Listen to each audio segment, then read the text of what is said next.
An utter collapse by your Orlando Magic. I don't know any other way to put it. Welcome in to Black and Blue, an Orlando Magic podcast. A very down, a very black and blue feeling episode of the show. Episode number 3.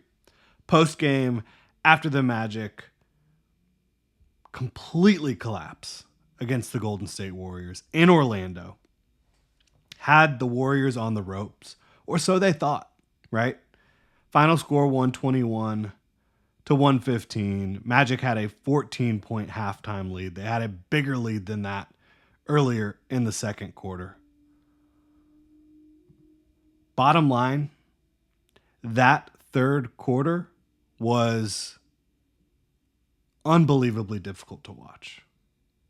40-21, the Warriors outscore the Magic in the third quarter. We're going to get into this one. Great first half. Great game overall from Paolo.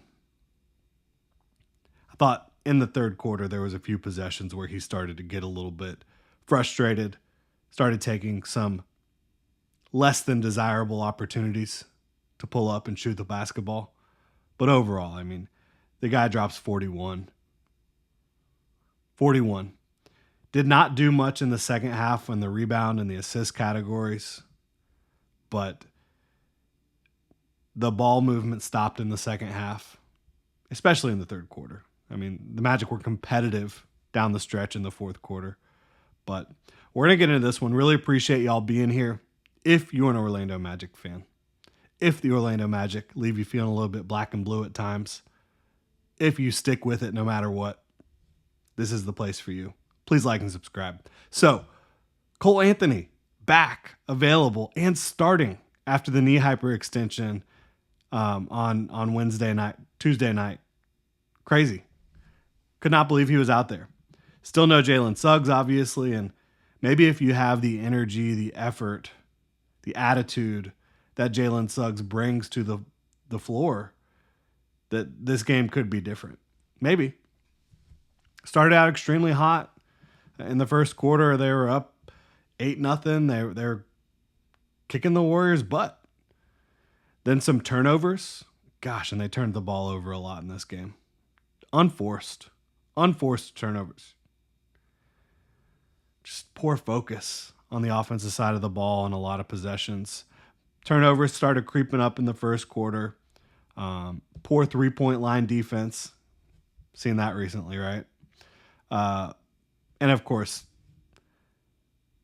I shouldn't bury the lead. Steph Curry, outside of the Magic absolutely collapsing, Steph Curry going off for 52, unconscious in the second half he was. Outscored the Magic, Steph Curry did, by himself in the third quarter. Ends up scoring 56 points. 56 points for Steph Curry. His final tally there. Wow. 16 of 25. So he scores 56 on 25 shots. It takes Paolo 27 to score 41. You see the discrepancy there in the efficiency, right? So, unbelievable night by Steph Curry. And you started feeling like it might be one of those nights in the second quarter and then at the end of the second quarter, right? I mean, half court shot to end the half. You're like, oh boy, here we go. But back to the first quarter. You know, I felt like the Warriors started to climb back into it when you had turnovers offensively. Poor execution, missed opportunities. You saw the Magic kind of recover from that, though. And they still ended up, after the first quarter, being up 34-23, up by 11 points. They got back in their groove. They got Paolo going. I mean, he started out, 8 for 8 in this game? He was unconscious early on. He was really good, making great decisions, making great shots. And he had a absolute poster in the first. Great pass from Cole Anthony. Hit him on the move, rolling down the paint. Posterized that poor Warriors defender. Right? That was amazing. Um, but, Paolo was basically guiding the Magic to an unbelievable lead, and you had Jet out there shooting really well. You had Cole Anthony, again, making plays, making some shots early. They were moving without the ball and with it. There was a lot of good ball movement. Franz was getting those easy floaters in the second quarter. Things were looking really good. And you love seeing Paolo Banchero get fed the ball in these advantageous situations versus having to completely create an ISO ball, right? Pick and roll situations coming off the screen. Franz got him on an alley-oop late in the first half. I mentioned Cole Anthony got him rolling down, thundering towards the rack, right? He was so damn good in the first half. 10 of 12 from the floor, 24 points, 5 rebounds, 4 assists. And of course, like I said, Steph Curry hit that buzzer beater from half court. And that shouldn't be a momentum shift, but certainly felt like it because the Warriors came out scorching in the third quarter. Immediately cut the deficit and then took the lead. They lost the lead, the Magic did, for the first time in the third quarter. Started taking bad shots. And like I said, in the third quarter, Paolo was taking some bad shots. I think body language, focus started really, really looking bad. I mean, it felt like you were watching this Magic team that you've seen way too many times before. A team that just does not have any offense outside of Paolo and Franz. And a team that has to work so hard to get any offense outside of those two guys. And a team that, if they're not 100% focused, it's going to fall apart.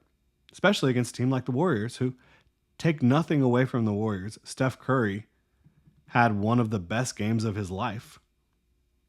And yes, that's saying something. One of the best scorers of all time. One of the best players of all time. But just an insanely bad third quarter for the Magic. Curry, like I said, he outscored the Magic by himself in that quarter. Franz and Goga kind of kept them in it late in the quarter. Anthony Black playing some defense late in the third quarter. They entered the fourth quarter down by 5. And early on in the fourth, it was still ugly, but they battled back, so you have to give them credit for battling back and making it a game down the stretch. I mean, they had an opportunity.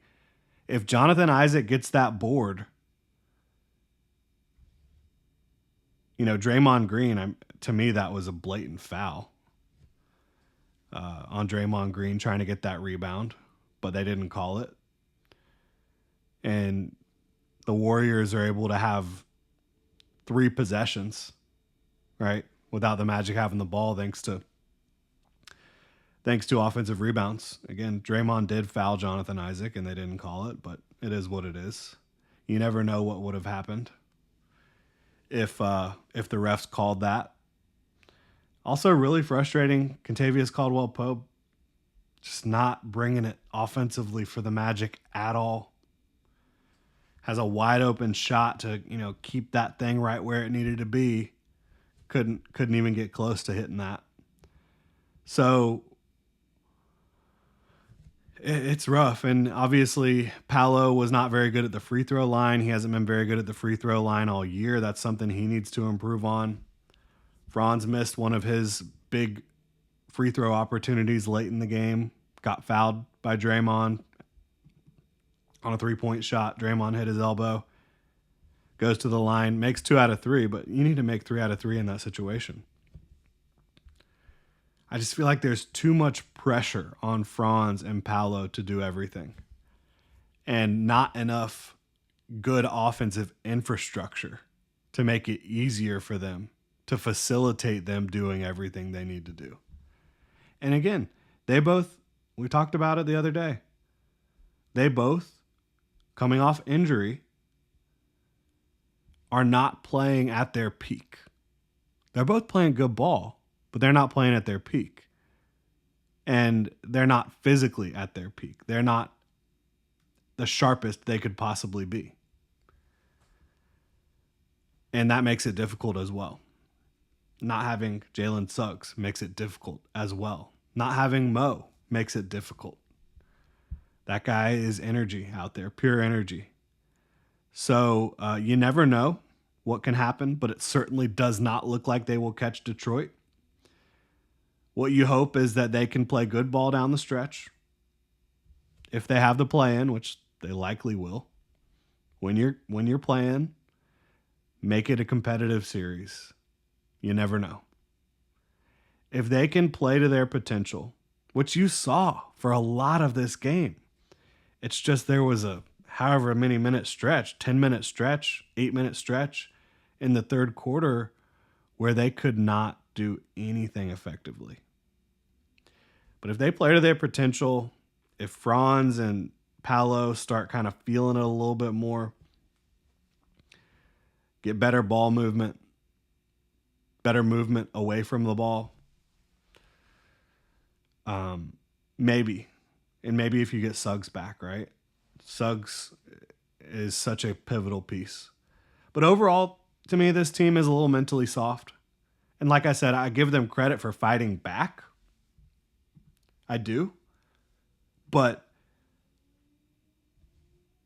that should have never happened in the first place. They should have never been down by 13 points in the first place. Yes, Steph Curry caught fire. So what? You can still play your game on offense. They didn't do it. They didn't do it because they got frustrated. They got worried. Steph got in their head. He does that to a lot of teams. It happens. But you don't want it to happen to your team.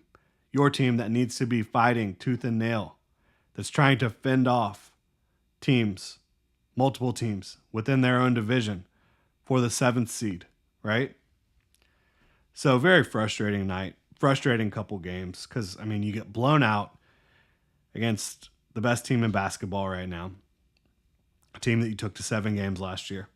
And then you host the Warriors a couple nights later. You're all over their asses for a long time. For a lot of the game, the Magic were either playing right there with the Warriors or outplaying them. But it's like an 8-minute stretch in the third quarter that loses them the game because they play that bad. That's mentally soft. I don't think they're being coached at the highest level. I don't think they're executing the assignments at the highest level, especially on the offensive side of the ball. They're not shooting well. They need better shooters. Bottom line. It's one thing to lose a huge lead when Steph Curry goes off. It's another to look unfocused and frankly unprofessional in the third quarter. So to me, the Magic, they have to win the next 3. Hosting Toronto twice, the Bulls. They have a 7-game homestand, right? 3 games left in that homestand. Toronto twice and the Bulls. You got to beat those teams. You got to get Jalen Suggs back at some point too. That would make a world of difference. Really appreciate y'all being here for this little rant session. If you enjoy the content, please like and subscribe, and y'all have a good one.